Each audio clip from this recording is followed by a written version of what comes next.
J'espère sincèrement que tout va bien pour vous. De notre côté, préparez-vous. Le débat qui s'ouvre risque de durer. Pendant plusieurs jours, nous allons décortiquer cette fameuse réforme sur la perte. J'espère sincèrement que tout va bien pour vous. De notre côté, préparez-vous. Le débat qui s'ouvre risque de durer. Pendant plusieurs jours, nous allons décortiquer cette fameuse réforme sur la perte de nationalité, ces retouches profondes infligées au code de la nationalité algérienne. Lors de notre précédente émission, nous avons déjà commencé à examiner, point par point et avec la plus grande rigueur possible, les nouvelles dispositions introduites par ce texte. Et croyez-moi, ce dossier est loin d'être anodin. Il promet de susciter discussion et polémique. Je parle bien de la loi publiée au Journal officiel du 18 février 2026, la loi numéro 26-01, datée du 17 février 2026, qui vient modifier et compléter l'ordonnance numéro 70-86 du 15 décembre 1970 relative à la nationalité algérienne. Désormais, le pouvoir d'engager une procédure de déchéance pourrait appartenir aux décideurs politiques, à moins que ce ne soit aux juges. Le flou demeure. Ce que l'on croit comprendre, c'est qu'une commission spécialisée, rattachée au ministère de la Justice, serait chargée d'examiner ces dossiers. Quant à sa composition exacte, pour l'instant, mystère total. Fait étonnant, ou plutôt inquiétant, ce texte reste silencieux sur l'essentiel. Aucune indication claire sur la composition de la commission, ni sur ses règles internes, ni sur la manière dont elle fonctionnera, encore moins sur l'étendue exacte de ses pouvoirs. Pourtant, c'est cette instance qui serait chargée d'examiner, et le mot est lourd de sens, des dossiers visant à retirer la nationalité algérienne. Difficile de ne pas y voir un motif d'alarme, et nous allons le démontrer. L'Algérie semble emprunter un chemin déjà parcouru par d'autres États, avec les mêmes faux pas à la clé. Car elle n'est évidemment pas la première à instaurer un mécanisme permettant de priver un citoyen de sa nationalité. Même des démocraties établies s'y sont aventurées. Le Royaume-Uni, par exemple, a récemment appliqué cette mesure à l'encontre de binationaux impliqués dans des affaires liées au terrorisme.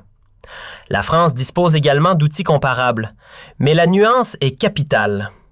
Là où certains pays évoquent des procédures judiciaires formalisées et des cas liés à la sécurité nationale, le dispositif algérien laisse planer le soupçon d'un usage politique assumé. La nationalité pourrait devenir un levier disciplinaire contre des voix dissidentes, notamment celles installées à l'étranger. Sans véritable enquête contradictoire, sans procès public garantissant la défense, sans décision issue d'un tribunal indépendant. Une simple accumulation d'indices, évaluée par une commission dont on ignore tout, sinon qu'elle dépendra du ministère de la Justice, suffirait à enclencher la procédure. Et, au bout du compte, la sentence serait entérinée par décret présidentiel. Un schéma qui interroge, pour le moins. Il suffira d'un avis publié dans la presse nationale, un quotidien en arabe, un autre en langue étrangère, pour officialiser la décision. Une simple mention imprimée et un citoyen peut se voir retirer son appartenance juridique au pays. Oui, vous avez bien entendu. Une notification et tout bascule.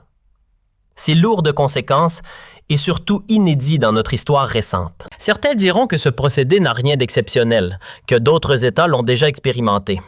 C'est vrai. Mais regardons de plus près les modèles que l'on semble vouloir suivre.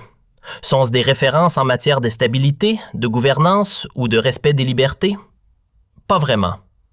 Les nations qui ont choisi cette voie traversent pour la plupart des crises politiques profondes et une réputation internationale sérieusement écornée.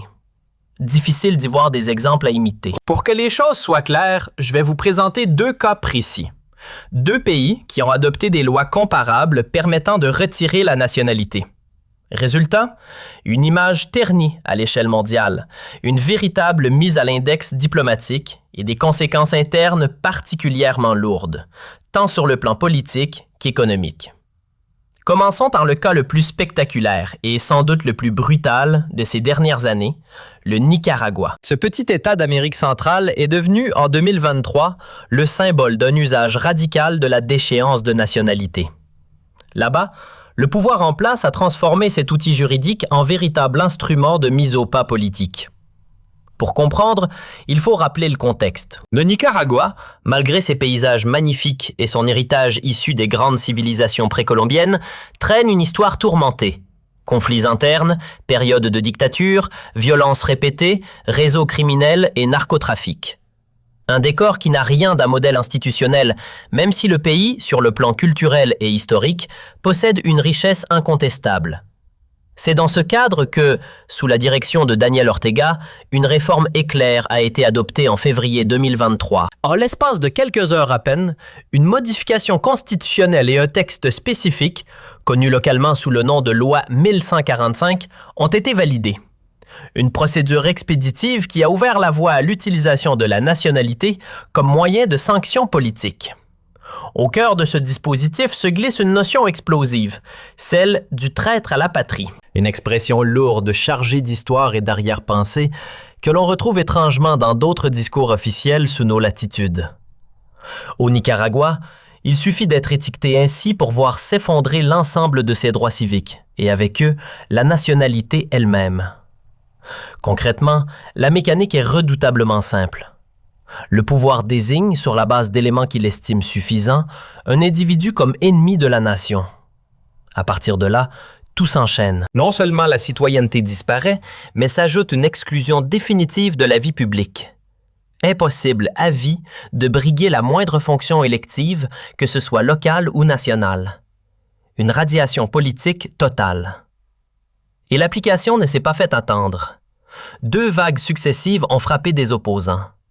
D'abord, ce que les médias internationaux ont surnommé le groupe des 222. Le 9 février 2023, ces prisonniers politiques, journalistes, militants, figures de la société civile, ont été libérés, puis immédiatement expulsés vers les États-Unis.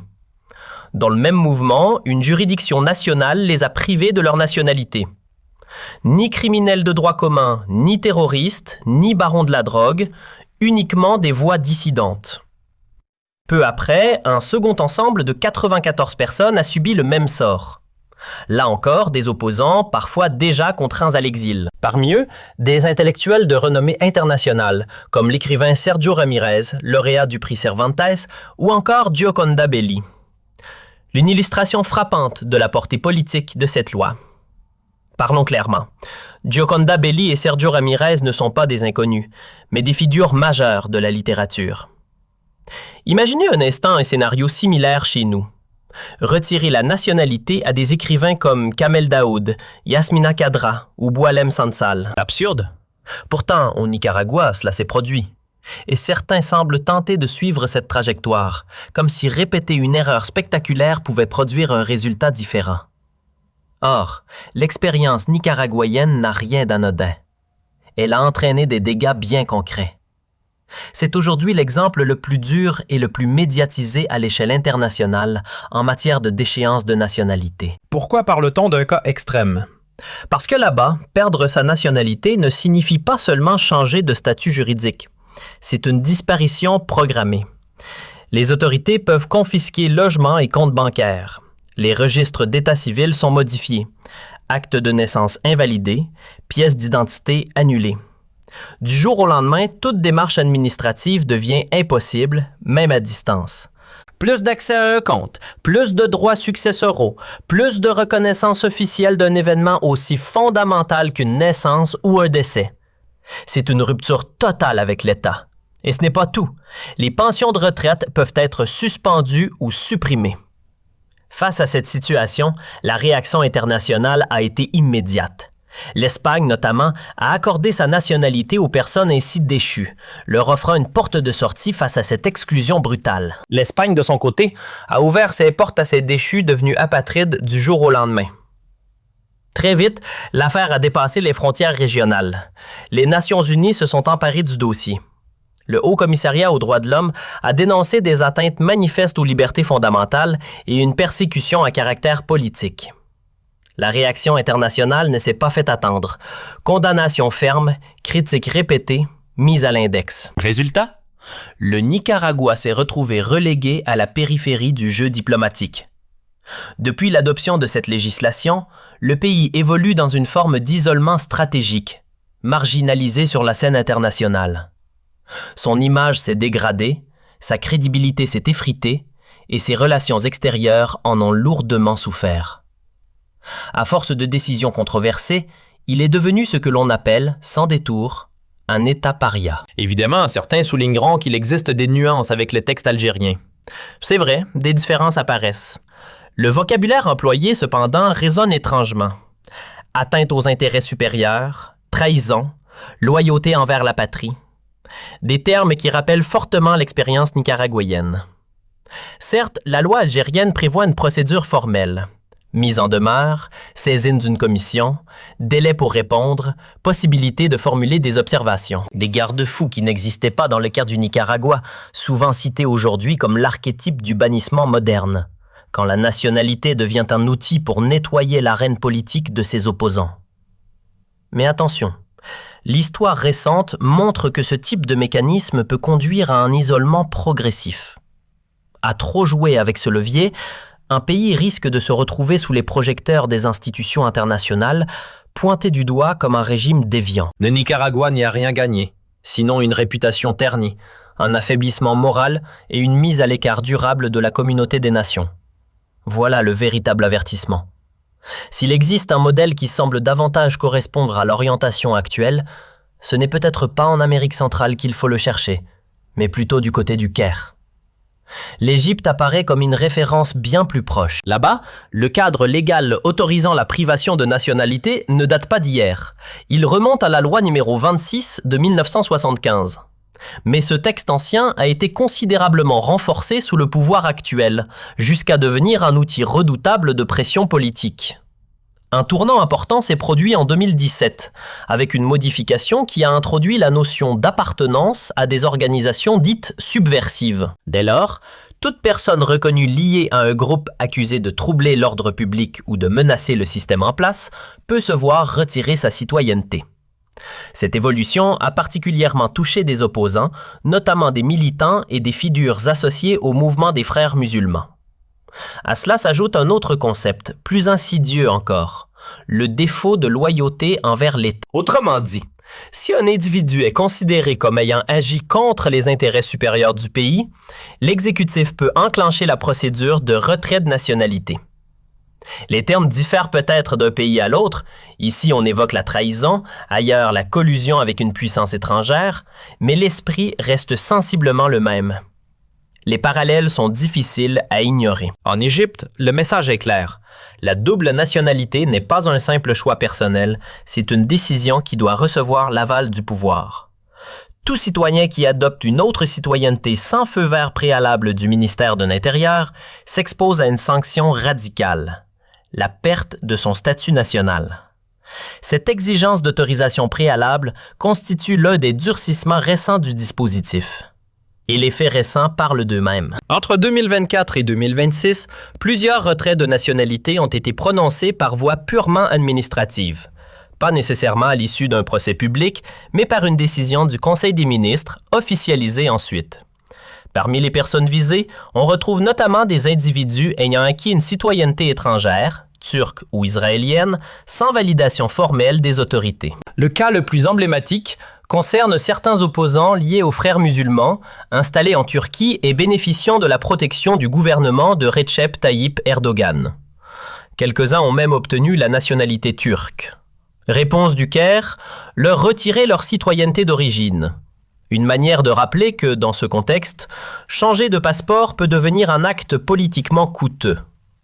En Égypte, il arrive que tout se joue sans procès, sans audience, sans juge.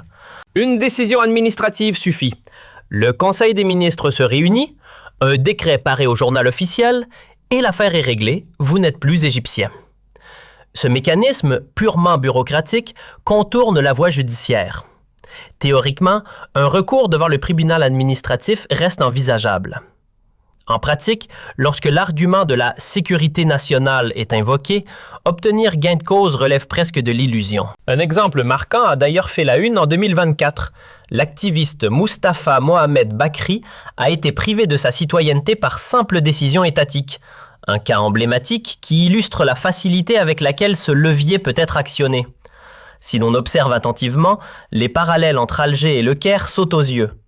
Le dispositif algérien semble davantage s'inscrire dans la logique égyptienne que dans celle du Nicaragua. Dans les deux cas, il existe une dimension dissuasive, freiner l'engagement politique, notamment lorsqu'il s'exprime depuis l'étranger. Le vocabulaire employé se ressemble. Atteinte aux intérêts supérieurs, complot contre la sûreté de l'État, des formulations lourdes de sens. Il existe toutefois une nuance. En Algérie, une procédure préalable est prévue. La personne visée reçoit une notification, dispose d'un délai pour présenter des observations et tenter de se défendre. Une sorte d'étape intermédiaire qui n'apparaît pas dans le modèle égyptien. Là-bas, aucune mise en demeure, aucun temps de réponse. La mesure devient un instrument direct de contrôle et de neutralisation des voix dissidentes.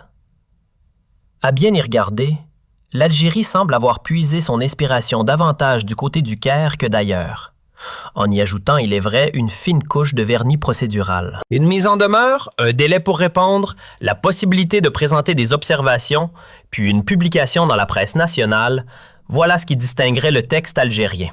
Pour le reste, l'architecture et l'esprit rappellent fortement le modèle égyptien.